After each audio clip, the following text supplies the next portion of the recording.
बिस्मिल्लाहिर्रहमानिर्रहीम। Question number 15 है हमारे पास।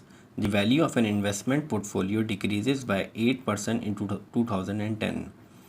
पोर्टफोलियो की इन्वेस्टमेंट ऑफ अ पोर्टफोलियो, एक इन्वेस्टमेंट की एक अमाउंट होगी हमारे पास। उस इन्वेस्टमेंट पोर्टफोलियो की जो भी अमाउंट थी इनिशियली, उसमें 8% का डिक्रीज़ आया 2010 में। Then in 2011 its value increase by 5%। उस पोर्टफोलियो इन्वेस्टमेंट की जो अमाउंट थी, जो उसकी वैल्यू थी 2011 में, जो पहले 2010 में 8% डिक्रीज़ होने के बाद जो वैल्यू बचेगी वो 2011 में इंक्रीज़ हो गई। Given that the value of the portfolio at the end of, अब 2011 में जो एंड पे जो पहले 8% डिक्रीज़ और फिर 5% इंक्रीज़ होने के बाद 2011 में जो फाइनल वैल्यू आई है वो है 61,824। आपने पोर्टफोलियो की ओरिजिनल वैल्यू बतानी है कि उस इन्वेस्टमेंट प्लान की इनिशियल वैल्यू क्या थी। तो हम उसको सपोज कर लेते हैं इनिशियली। सबसे पहले suppose the portfolio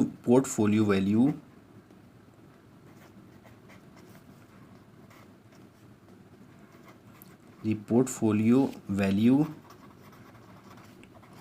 is $x। हमने सपोज कर लिया कि हमारे पास इन्वेस्टमेंट प्लान की जो इन्वेस्टमेंट प्लान है उसकी इनिशियल वैल्यू $x है।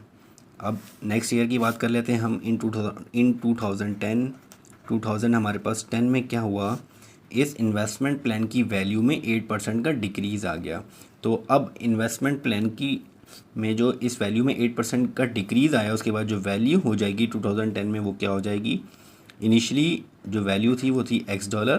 अब इस वैल्यू में इसी वैल्यू का 8% डिक्रीज़ आ गया। तो अब ये वैल्यू क्या हो जाएगी हमारे पास, परसेंटेज का साइन हटाएंगे तो नीचे आ जाएगा 100, 4 to the 8 और 4 to the 8, 4 5 the 20,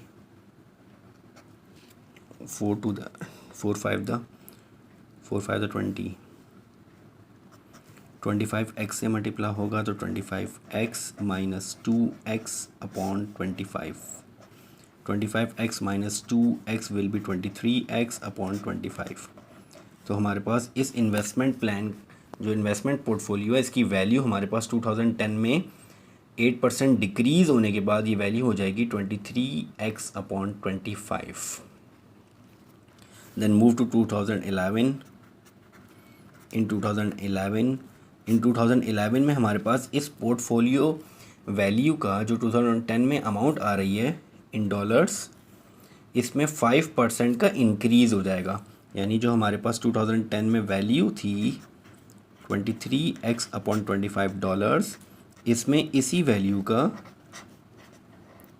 5% इंक्रीज़ आ जाएगा। अब इसको सॉल्व कर लेते हैं हम। 23x upon 25 plus 23x upon 25 into 5%। Percentage को सॉल्व करेंगे तो नीचे 100 आ जाएगा। और इसको अब सॉल्व कर लेते हैं हम। 5 1 द 5, 5 2 द 10, 0। ये हो जाएगा हमारे पास 23x upon 25 plus 23x upon 25 into 20, बस ये हो जाएगा 500। अब 25 और 500 आ रहा है, एलसीएम आ जाएगा हमारे पास 500। तो हम यहाँ पे नीचे एलसीएम ले लेते हैं 500 एलसीएम आ जाएगा। तो यहाँ पे नीचे आ रहा है हमारे पास 25, इसका मतलब है 20 से मल्टीप्लाई करवाएंगे हम। तो ऊपर भी 20 से मल्टीप्लाई करेंगे तो 23 हमारे पास 20 से मल्टीप्लाई होगा तो 460 आ जाएगा। तो ये हो जाएगा हमारे पास 460x plus 23x as it is आ जाएगा। Then it will be 460x plus 23, 460 plus 23, 483x upon 500। ये इन्वेस्टमेंट पोर्टफोलियो जो है हमारे पास, उसकी वैल्यू 2011 में हो जाएगी हमारे पास 483x अपॉन 500। और जो हमारे पास विदाउट x जो वैल्यू गिवन है इन 2011, द वैल्यू in 2011 is $61,824। अब ये वैल्यू हमारे पास ओरिजिनल वैल्यू आ रही है और ये है जो हम अजम्पशन के थ्रू चल रहे हैं, ये वो है। दोनों वैल्यूज़ इन 2011 है तो दोनों को कंपेयर करवा देते हैं। तो हमारे पास 483x अपॉन 500 बराबर आ जाएगा $61,824 के। अब x की वैल्यू हमें फाइंड आउट करनी है, तो 61,824 multiply with 500 and divided by with 483, then it will be 61,824 multiplied by 500 divided by 483, it will be $84,000. It means that the portfolio value, original value is 64,000. The original value of investment portfolio